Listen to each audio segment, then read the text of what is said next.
We are back here with another edition of the Team Building Podcast. Thank you so much for joining us. We've got a really special episode. This is the first of our operations-focused episodes. We've got a special guest with us, as in addition to our own operations manager here with Omaha's Elite and Elite Real Estate Systems, Kevin McGowan. So let's bring you in first. Kevin, how's it going today? Doing well. How are you, Matt? Very, very good. Good. And yeah, so give everybody, for those that haven't seen the workshop, those that haven't come to Omaha or seen the speaking video and all that stuff, sure. Who are you and what's your role within both Elite and just the Omaha flagship, kind of the office itself? Yep, absolutely. Cool. Well, so when you come into our workshop here in Omaha, you get a really good look and feel of exactly what it is that is our day-to-day for our flagship Omaha team, but you can kind of copy and paste this into our expansion teams as well. But you spend a whole day with us here at Omaha, and you go through it all with us from start to finish, and it's a lot of information. We cram it all in one day when this could last a week, But essentially my role in that, you'd spend some time with me, and I just kind of show you. It's really scratched the surface, but just kind of some of the behind the scenes, the nuts and bolts of what makes Omaha's Elite and our other expansion teams work so well. There's a lot of we pride ourselves on numbers tracking and having our admin staff in order and so on and so forth. And so that's kind of the time when you spend with me during these workshops, that I just kind of show you exactly what it is that I track, why, and then so on and so forth, how I handle and manage my admin staff, as well as some of my other duties surrounding my operations role. Yeah, and then our special guest today is Michael Wolters, who is the operations director for Joshua Stern's team in Salt Lake. Michael, how are you doing today? Good, thank you. How are you? Good, doing well. So, Michael, give us a brief overview of kind of what your day-to-day is like, and what's your focus within the within kind of the team structure that Josh has there. Yeah. So day-to-day, I was brought on. My owner, Josh, he is a 7th level, so he's looking to get to that level, and he needed somebody to really replace what he was doing on a day-to-day basis. So ultimately, that is my role, is to oversee all aspects and functions of our team. Unlike Kevin, we didn't do 500+ transactions. We did 343 last year, but still #1 here in the state of Utah. So right now, my focus is all about our transition from our inside sales agents and what we had been doing with them producing a majority of our appointments for our agents in production. And we've recently streamlined our ISA team, and now all the prospecting and lead generation is going to our agents in production. So right now, I guess if you say my big rock is helping make that transition back to where our buying and listing agents are prospecting on a daily basis and generating those own appointments for themselves, so that we can still attain our goals, but allow them to make the money that they are wanting to make on a given year. Yeah, and this is really interesting, and this is why I wanted to kick off our conversation with this topic, because the holy grail for agents, and especially if you're looking to recruit agents, the holy grail is to be able to say, we don't just give you leads, we give you appointments, which you guys were doing and found that it wasn't working for you guys. So take me back. I mean, what was the issue there, and why did you streamline your ISA team in the first place, and then start getting, working the agents back into prospecting their own leads? Yeah, great. It started back probably before I started in November, but we had a team of 3 to 4 inside sales agents that were paid an hourly rate, plus they were paid a bonus every time they had an appointment, and then a confirmed appointment, as well as a signed contract, as well as a closing. And what we realized over 6 months is the return on our investment with what we were paying into it from a labor perspective, a payroll, as well as these other stipends, it wasn't generating the return that we thought it would be. And as a result, instead of us being ahead for our goal this year, which was 510 transactions, we're right now on pace to hit exactly what we did last year. And I think when you look hindsight, part of that was the quality of appointments that our inside sales agents were generating just wasn't what we were typically getting prior to rolling that concept out. And so because the ROI wasn't there, it didn't make a lot of sense to continue down that road. And about a month ago, we made the decision to transition back into a team of agents, buying and listing agents, where they were prospecting and lead generation on their own. And so really hit the switch about 2.5 weeks ago, and getting back into that prospecting frame of mind, being purposeful and intentional. It was almost like trying to get back on a bike, but this time having to do training wheels again, Right. with setting aside dedicated time every day to practice up on our scripts and making sure that we were ready for that 2-hour block to go lead generate. And the last couple of weeks have been filled with me, the validation process and inspecting what I expect in terms of are they making the calls? What do those calls sound like? Are they multitasking while they're doing it? Or are they really in the moment, on purpose and intentional on getting that appointment? And we've seen the first couple of weeks, we've seen some definite improvements from week over week, and I think, and I would imagine that within about the next month, if not sooner, we're going to see a completely different culture on our team, one that'll always be prospecting based, and that'll never go away. I think we learned a valuable lesson. Whatever happens with our ISA team, whatever that becomes, I think we're never going to let prospecting get away and not be a central component to what our agents do on a daily basis. Gotcha. Yeah, and Kevin, you guys have been through that before, because years ago Jeff wanted to start a call center and generate all the leads and hand over the appointments. So, I mean, this is something that you're very familiar with, right? Yeah, absolutely. So, yeah, we were in the same boat. I think at any given point, the most ISAs that we had working for our team was maybe about 5 at one point. Kind of a whole call center kind of type thing. We ended up kind of going away with that. We've parted down to just having one now that just kind of helps more on follow-up calls and filling in the gaps and stuff like that, as opposed to making those initial phone calls and qualifying the lead. And the reason why we structured it that way and kind of why we reverted back is, in thinking about it, we didn't want a team of 30 agents that all of a sudden didn't know how to prospect if an ISA went away, where they pick up a phone call and they don't know how to run through LP Mama, for example, or anything like that. And I think it just creates a better quality of agent, so to speak, knowing how to prospect and not taking away kind of like what you were saying, Michael, kind of that core centric value of what being a good real estate agent is and how prospecting is involved in that. So, like I said, our ISA right now is just kind of help filling the gaps, getting those call counts up, so that we're at least reaching 10 phone call attempts within the first 2 weeks. But like I said, they're not making the initial phone calls and scrubbing the leads. We want our agents doing that so that they can continue to be the best that they can in their industry. Yeah, I like it. Well, let's. There's a lot of people out there that are listening to this that'll be, kind of in your guys' position, operations directors, operations managers, and I know a lot of those people are being hired from outside the real estate field because, as we all know, real estate agents are probably the worst fit on the face of the earth to go into operations. I'd agree. I'd agree. And track leads and track ROI and manage admin staff and all this details and systems. Detail oriented. Yeah.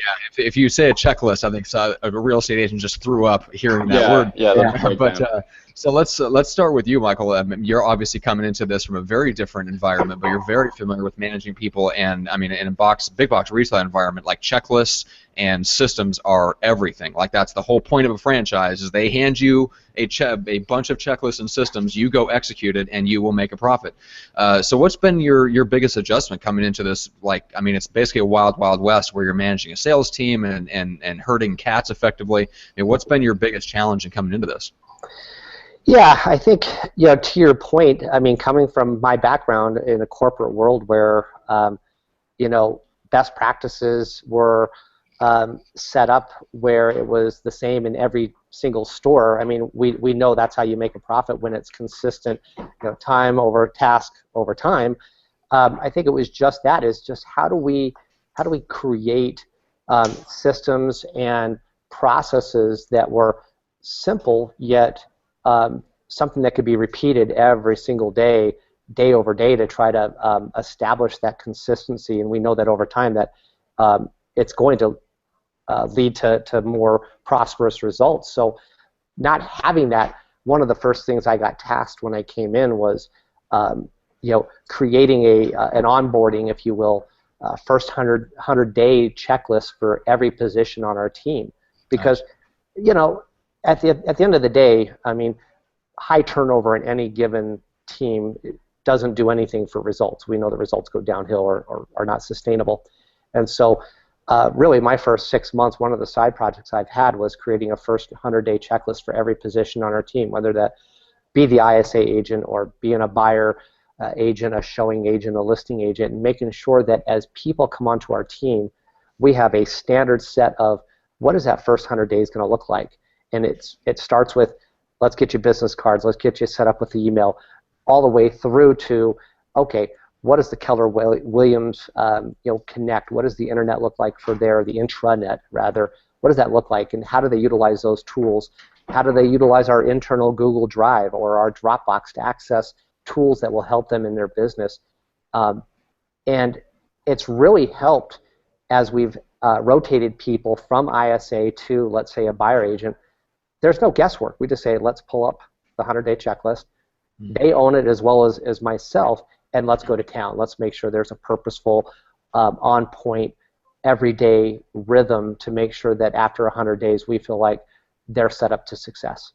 And when you say that they own it as much as you do, so are you guys are kind of, when you're going through and checking off that certain things are done, are you agreeing, both of you, that before something is checked off, that agent or that position agrees that that's been covered and feels comfortable with it before it gets checked off? Yeah, without a doubt. We check in weekly, if not multiple times during a week of just, and it's sometimes informal, but certainly every other week it's very formalized. And let's make sure that we're on the same page, because I don't want you checking off something just to check it off. I would rather have quality over quantity.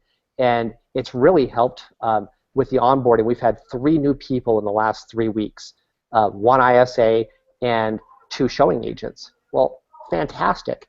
I can measure their level of engagement just by, not only are they smiling, right, but another piece is, how are they doing with that checklist? Are they fully engaged and immersed on making sure that they're owning their onboarding? And I'm really there just to hold them accountable to that. And if they have questions, we go through and we make sure that they're in a position to get those questions answered. But if I find somebody on the opposite end who's not fully engaged, we'll go down that different road where I'll help them through that. But ultimately, if it's not the right fit, 90 days into it, 60 days into it, and I just know that they're just waiting to be spoon-fed everything, well, you know what, they're not the right person on our team anyways.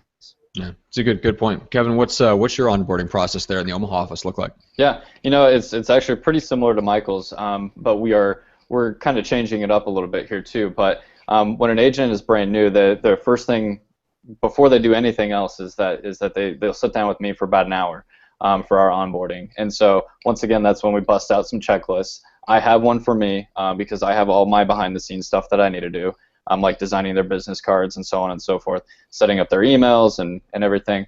And then I give them their checklist, and I say, okay, here's your homework, and then that's where they submit over to me things like their biographies for the website, for example, a couple other things like that. So that's about an hour, and then usually during that time too, I would sit down and do a really formal training with them on our Boomtown CRM. What I've done, which has really streamlined this process, which I really wish I would have done years ago, is I recorded training videos for Boomtown. So I just kind of segmented it out. In all, if you watch it from start to finish, it's about 3.5 hours. But I segment it so that they can kind of watch it at their own time. But then we schedule a follow-up meeting, and then we go through any additional questions they might have from there. And then I have them set up a meeting with our admin staff. So both of our coordinators, whether on the buy side or the listing side, which they specialize in, they're going to sit down and they're going to talk with the admin staff so that when they start to execute deals, they know what to do right away with their paperwork and who does what and where it's all supposed to go. And then they also will set up a meeting with Andy, our success manager, on the role that he has, the kinds of things that he's going to hold them accountable to, and then they set up a time as well for their weekly one-on-ones that they have. But similar to Michael, one of the things that we've got coming up here on the horizon is we have like a 90-day probationary period, so the first 100 days is just similar. But we're going to enact that where it's going to be whether you're Boomtown eligible, so to speak. So whether you're eligible to receive leads on our team. And by that, they're going to have a checklist where they're going to be required to attend our accountability meetings, dialogue training, call blitzes that we have every Wednesday, and then complete the training sequence of our Friday career trainings is what we call, where we've just asked the agents, what are the top main things in your business that you want training on? And I think we've got about a dozen or maybe up to 15 topics that we just rotate every Friday as well. So they're required to attend all of those things and participate before they'll even receive any leads from our team. Currently set up, they just start right into the rotation, start receiving leads, and it's kind of a trial by fire a little bit, where they just kind of get thrown into it a little bit more. Yeah. But outside of that, we're now going to have it a little bit more structured, in which they're going to be required to attend the various types of trainings and things like that that we offer to receive what is hopefully one of the biggest perks of coming onto our team, which is leads, and then of course the accountability portion and coaching and training and so on and so forth. Yeah, Michael, a couple quick questions. Number one, are you giving leads to your agents, and if so, where are they coming from? And then we can get into a couple of other things. Well, yes. Commissions Inc. Is, if they get any leads, they'll get those assigned to them, and it's based on a switchboard. We call it Switchboard Sally, where they'll have an opportunity to pick up the phone and take those should it get to them. We also have what we call our bat phone, which is any leads that come in off of a sign call of any of our properties out there. So those would be two main places that those agents get them. Cool.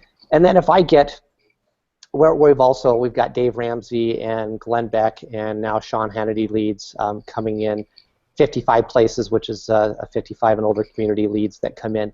Those come directly to me, and I'll do the initial filtering and then hand those off to an agent to follow up, prospect, get the appointment, hopefully either get the listing or the buyer broker agreement. Yeah. Why is that? Because Kevin, you've done, or you guys have done, and maybe still are part of the Dave Ramsey network, right?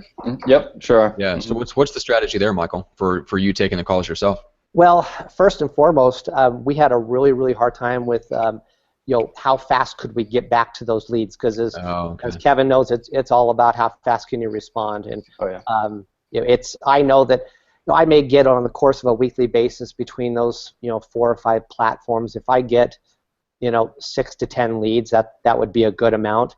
And so I know with 100% certainty, with the exception of me being on a vacation, that I'm going to get to them in a very fast period of time.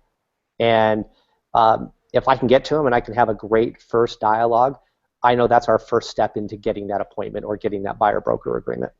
Gotcha. Cool. Very cool. All right. So let's finish this up. We've got about maybe 10 minutes left, and I want to cover something that's I think is probably a big issue for a lot of operations people, not just the managers, but just any admin staff. But you guys feel it the most acutely since you're working directly for the mega agent, right? So these are often, we're talking about high D, usually high I people, super hard driving, very impatient. Some would say scatterbrained, depending on who you're talking about. They have a million ideas, a million projects they want to get off the ground. So, Kevin, let's start with you. We both know Jeff pretty well, and I think I described him fairly accurately. Pretty much to the T, yeah. Yeah. And so, what's it like for you being the one that actually has to implement? We both go through this. We both have to implement what Jeff wants to do at different capacities. Sure. But I'm curious your perspective on it. Like, how do you as an operations guy work with someone that's a completely different personality type? Yeah, it's really interesting. Certainly more of a yin-yang, especially when you take a look at our disc profiles and compare those. Yeah. High DI, and I'm obviously more on the SC kind of side of things. I think what has really helped is that Jeff and I basically started our Omaha flagship team together. So that helped a lot, being in on the ground level as we just kind of built it out and kind of went from there. So a lot of the initial of it was he and I just up late nights both implementing together, and then it eventually broke off to where he's got his duties and things to focus on, and now I'm the main implementer of almost everything that we do that's a new process. So it's a lot of just kind of sitting down. Maybe we'll just talk a little bit of strategy about what we want to implement, why it makes sense, because that's kind of also a little bit my role too, in terms of just being, just harnessing everything in, making sure it makes sense, thinking about all perspectives of it, in terms of who's going to value and benefit from this, whether it's agents, admin staff, how it all works together in the cog that we've got going on with the 35 people that we have that make our Omaha team work. And so basically, from there, it's just self-motivation. If we kind of have the green light in terms of this is something we want to do, this is something that's going to add value, because as we go, we really have to continue to protect our time. When we were first starting, it was just, yeah, let's just try everything. But, we've obviously just, don't have the time to do that as much anymore. So we spend a little bit more time up front making sure that whatever new process or system that we want to implement really does add value for everybody on the team, and it's a win-win. From there, it's just a matter of operationally finding somebody who is very self-motivated and knows what to do, knows what task is at hand, and then just works on it. And Jeff and I also check in with each other at least once a week on the projects that I'm working on, so that he can kind of get, just a quick, just the D personality. Where are you at with this? Okay, done. Keep working on it, or we're good. So that anymore, that's kind of how it seems to run. So yeah, I was actually just talking to a guy that's going to be on this operations part of the podcast in probably the next 5 to 6 weeks, and he mentioned the fact that a lot of like mega agents, high D guys will have about 5 to 10 projects they want you to work on, and he will try to get them to narrow it down to, okay, what are the most important two? Let's focus on those two this week. Yeah. So exactly. That's something that can potentially help. Michael, what's your perspective on working with Josh? Josh's a little bit different personality type than Jeff. Maybe not quite so scatterbrained is the intention I get. He may be more intentional and probably better at setting priorities. What do you think? Oh, I don't know about that. Too much credit. Yeah. For me, the best I have had to find out the first 7 months of working with Josh that the best way for me and him to have, or him and I to have dialogue is not in the office. It is when he goes out for a smoke break and we grab coffee, and that is the moment. It happens, 3 or 4 times a day where we can just go down there, slow some things down. He's out of the environment where it's, everything is a priority to. The only thing that's a priority right now is him dragging on the cigarette, me drinking my coffee, and let's slow it down and figure out where we're at with certain things. And it took me literally probably 2 months to realize that, okay, there's so much stuff going on. Doing it in the office I wasn't getting his full attention. And I will never be able to do that in the office. I had to find his sweet spot. And that's fine. It gets me out of the office. It gets me another cup of coffee. Let's go down there. Let's slow down. And then, like Kevin said, it is a matter of, hey, let's find out how we're doing on these, handful of things that we have talked about. And once a week, we do sit down. We do a weekly check-in that is very purposeful, very intentional in an office where it's just him and I. And the rest of the week on those coffee breaks / smoke breaks, it is about, okay, how are we doing on those things? And I have found the last 3 or 4 months that to be very, very successful for us, because I've found what is his moment to get his attention when we're just trying to do a basic check-in. Kevin, what do you think? Do you find that Jeff is better out of the office, or do you guys take care of everything in your kind of weekly management meeting and then just in passing? It's kind of a hybrid. I really like what Michael said in terms of slowing things down.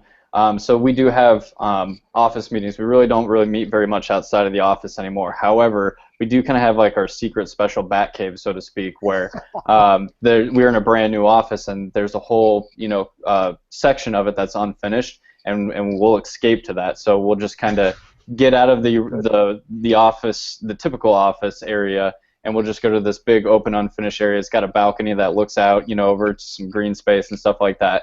So I'm gonna be kind of sad when a tenant ends up renting it out and finishing it off, but it is really nice to just kind of go and basically do like Michael's coffee and smoke breaks, but we just go out and we just kind of are able to slow things down a little bit there. No distractions, anything like that, and just have very intentful talks, strategy. But then of course we do have our weekly one-on-one, so to speak, just in our offices as well. We're always just good about closing the doors, shutting the blinds, making sure that the agents know that this is a time that they can't be asking questions to us, so that we can have that focus. Yeah, there's a really good concept if you guys have read David Maister's stuff. He mentions it in the book called Managing the Professional Service Firm, but the difference between health and hygiene, right?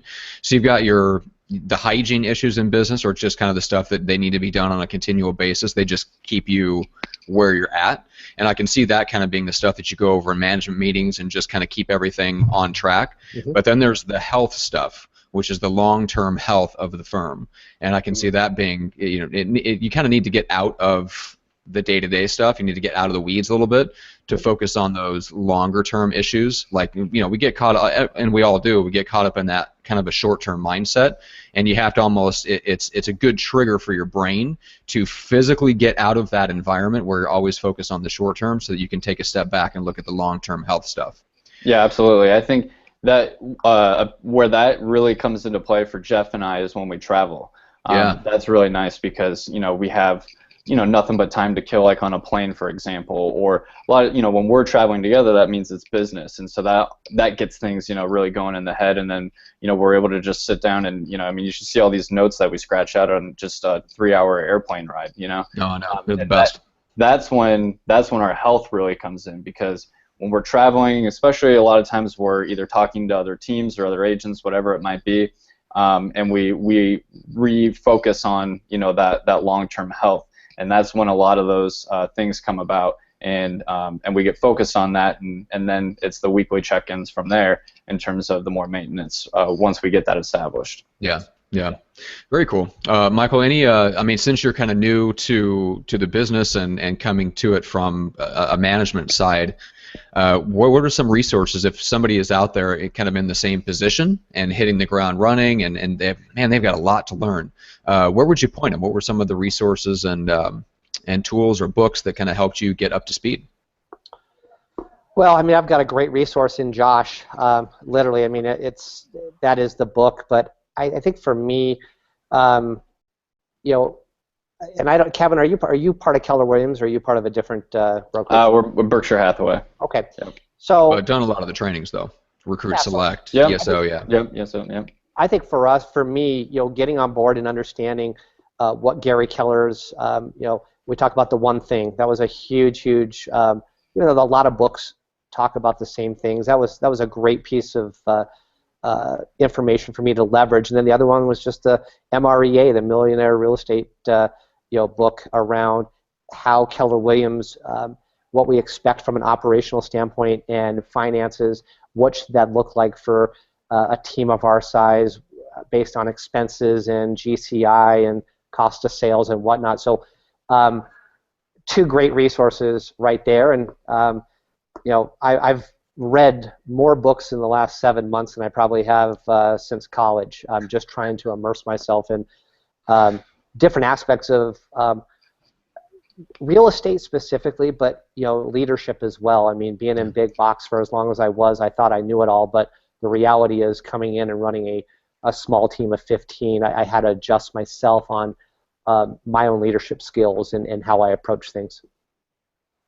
Yeah, I think, Kevin, you'd agree. Running, because you watch Andy do this, you don't have to do it as much anymore, but running a sales team is a very, very different animal than managing any other kind of team out there in a business environment. Absolutely.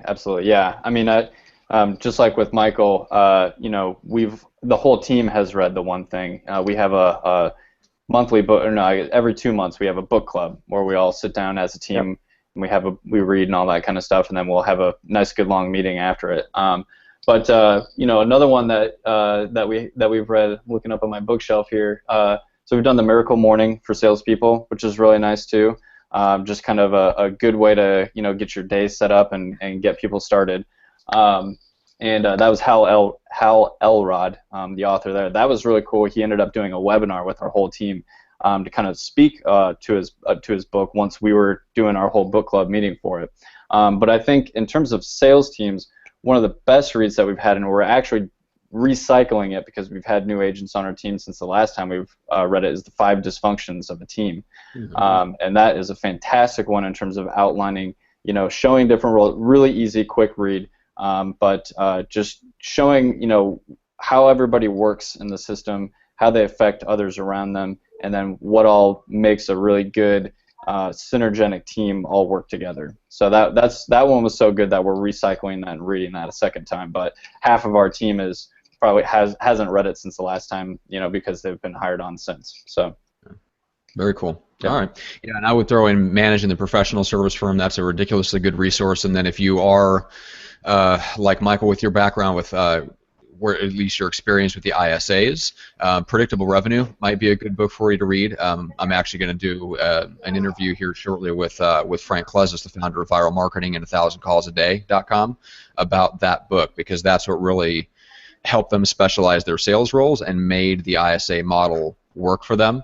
So that's an amazing book. Actually, and Managing the Professional Service Firm is another ridiculously amazing book. Very, very good for anyone that's in your guys' position. So with that, so Michael, refresh everyone's memory if they forgot where you guys are at, and what's the best way for them to contact you if they have a referral coming into your city. Yep, I'm at the Stern team with Keller Williams here in Sugar House, so right outside of Salt Lake City. And you can reach us at sternteam.com or servingsaltlakecity.com. That's the two best ways to reach and find us, and we got awesome websites, great stuff. Yeah. All right, and then so Kevin, for people, you mentioned the workshop at the front end. So if you guys go to eliterealestatesystems.com/workshops, you can get all the information there. Like Kevin said, I mean, you spend a couple hours just going over. I mean, give people a sense real quick, like the master database, the tracker, stuff like that. What they actually see in the workshop.